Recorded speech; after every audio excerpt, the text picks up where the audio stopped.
அரண்மனை எங்கே என கேட்ட கபிலர் ஆகாயத்தையே கூரையாக காட்டிய பாரி. மிரட்டும் அடுத்த அத்தியாயம். என்ன காரியம் செய்தாய் பாரி? ஒரு மெல்லிய முல்லை கொடிக்காகவா இந்த ராஜதேர்? மூவேந்தர்களும் மண்டியிட காத்திருக்கும் உன் அதிகாரம் ஒரு செடிக்காக காட்டில் நிற்கிறதே. இது அறிவா அல்லது வெறும் பிடிவாதமா? புலவரே, அறிவு என்பது மண்ணில் உள்ளதை ஆழ்வதா அல்லது மண்ணில் உள்ளதோடு வாழ்வதா? இந்த தேரை என்னால் மீண்டும் இழைக்க முடியும், ஆனால் அந்த துடிக்கும் உயிரை என்னால் மீண்டும் செய்ய முடியுமா? என் பரம்பில் ஒரு சிறு எறும்பும் இந்த மலையும் நானும் எல்லாரும் சமம்தான். மன்னிக்க வேண்டும். நான் மாளிகைகளையும் கோபுரங்களையும் பார்த்து பழகியவன். உன்னை காண வந்தபோது பெரும் அரண்மனையை எதிர்பார்த்தேன். எங்கே உன் சிம்மாசனம்? எங்கே உன் மாளிகை?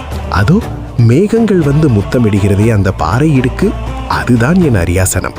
இந்த நீல வானம்தான் என் கூரை. வாருங்கள் புலவரே, இந்த உலகத்தின் உச்சியில் அமர்ந்து கொஞ்சம் தேனையும் தினையையும் சுவைப்போம். வேந்தர்களிடம் பொன்னும் மணியும் பரிசில் வாங்கிய இந்த கைகள் இன்று உன் அன்பை வாங்குவதற்கு தயங்குகின்றன பாரி. உன் மௌனம் எனக்கு ஒரு புதிய மொழியை கற்றுக் கொடுக்கிறது. சொற்களால் கோட்டை கட்டிய எனக்கு நீ காட்டும் இந்த வானமே ஒரு பேரண்டம். சாப்பிடுங்கள் கபிலரே. இந்த தேனில் காட்டின் ரகசியங்கள் இருக்கிறது. இந்த தினைமாவில் மண்ணின் மனம் இருக்கிறது. இங்கு நாம் இருவரும் வெறும் மனிதர்கள் மட்டுமே. அதிகாரத்தை சுமக்கும் அரசர்களும் அல்ல, சொற்களை கோர்க்கும் புலவர்களும் அல்ல. நாம் வெறும் மலை மக்கள். நிஜமான அரண்மனை எதுவென்று இன்று தெரிந்து கொண்டேன் பாரி. அன்பால் சூழப்பட்ட இடம்தான் சொர்க்கம். உன் பரம்பு வெறும் நிலம் அல்ல, அது ஒரு மகத்தான வாழ்க்கை.